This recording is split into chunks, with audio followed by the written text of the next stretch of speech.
Hello, everyone. Phoenixtremayne here with your second part two of the opener season premiere of season 7, the second half of season 7, episode 12, One Way or Another.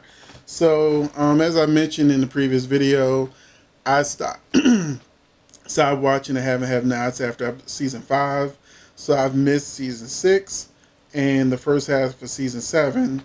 Although things haven't progressed that much further, and I never took the have and have nots off of my DVR. So when I would see on Twitter or Facebook or something that something big happened on the have and have nots, I would still go on my DVR and look and see what they were talking about. But for the most part, I wasn't going to sit there weekly and just watch the show when it got to the point where I just was tired. You know, we didn't know who killed Amanda. We didn't know a lot of things. There was just dragging. And then one season is like 2 or 3 days. Is so it's like you're tired of people wearing the same clothes.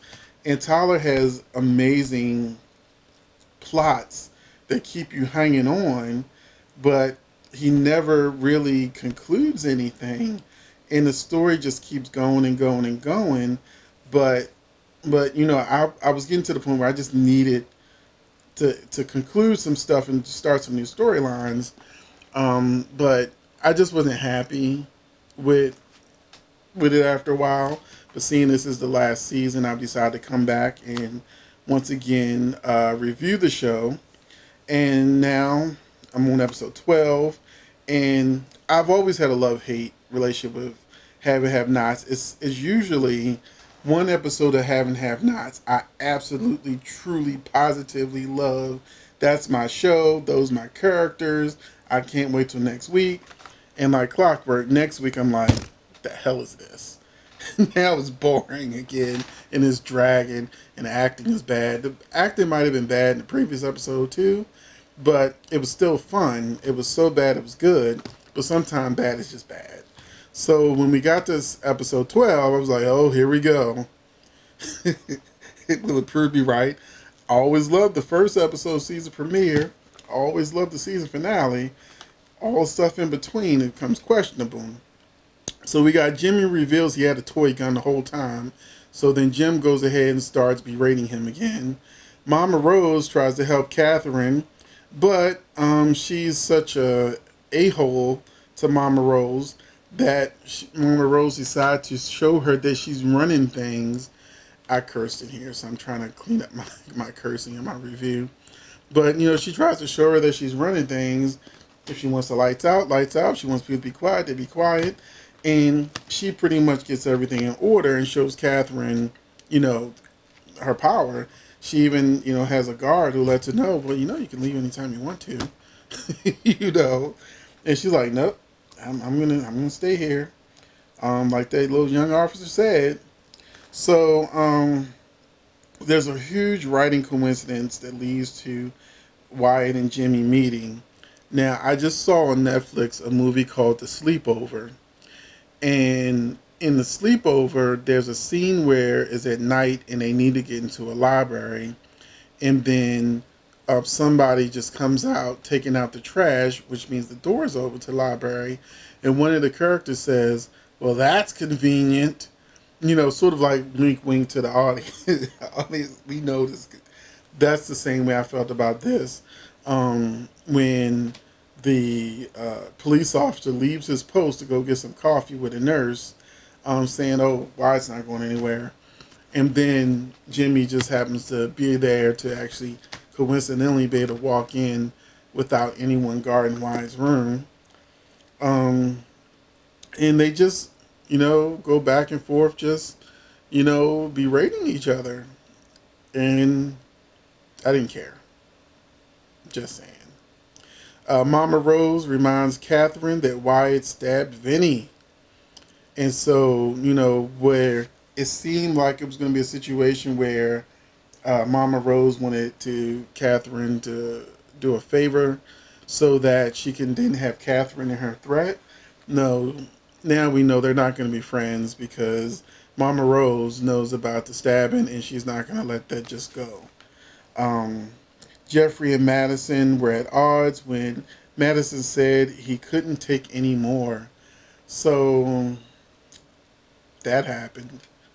Um, if you wanted to see nice bodies, that was the scene for you. But I don't like Madison. Don't like him. And you can tell me in the comment section because, like I said, I did miss a season and a half. But is Madison still the nurse? Because I can't remember the nurse's name that Jeffrey was dating way back when. That doesn't act anything like Madison. Did he switch up white boys on us? Other than Justin, because Madison, there's a scene I'm about to talk about where he was like work it girl, and and just his whole attitude and demeanor, and I'm like, that's not what I remember the character was like before. But maybe it's a whole new character. Y'all can let me know in the comment section. Um, Alyssa, Erica's friend, shows up with a video message to David and let him know that she wants to be his woman next. So I guess she was like, look, you dated one prostitute. Hey, why not date another one? You got enough money where I can quit. So eventually, David just tells her she needs to go after she shows him this video of Erica saying how much she actually loved David. She said that there was more for him to see, but he didn't want to see it. So I guess something is going to come out that we didn't get to see in this particular episode, that Erica had to say. Eventually, she doesn't give up. She gets into the fountain and starts posing and looking sexy with David just staring out the window. And his security guard is just like in between the situation, so she can't go up to the house. And she's just teasing him. And then Madison comes down. That's when he's like, work it, girl, and all this kind of stuff. And I'm like, just go home. I don't want to see you no more. Get back with Landon. I didn't like Landon either, but I like Landon better with him. Then overall, I actually would prefer him with Wyatt. I think they could really balance each other out. But Wyatt's just a train wreck. Dirk, Laura, and Samuel are plotting to steal Veronica's money. So that was a nice little twist. Candace gets Benny to leave so she can have Hannah removed. Veronica kicks Rodell out of bed, implying that he has a man member that is like a pin. And I think she said it was just tickling her or something. So, after, he does what he's trying to do, she's like, get off me. Doesn't even let him finish, kicks him out, tells him he's got a little wee-wee, and then dreams about getting with David, saying he's the only real man that, she's been with. She wants a man like David.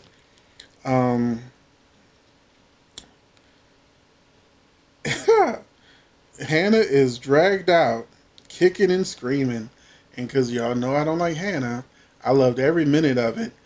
I just was wishing somebody would just smack her because she kept hitting him with that bag. I was like, I really don't like Hannah. I don't like Hannah.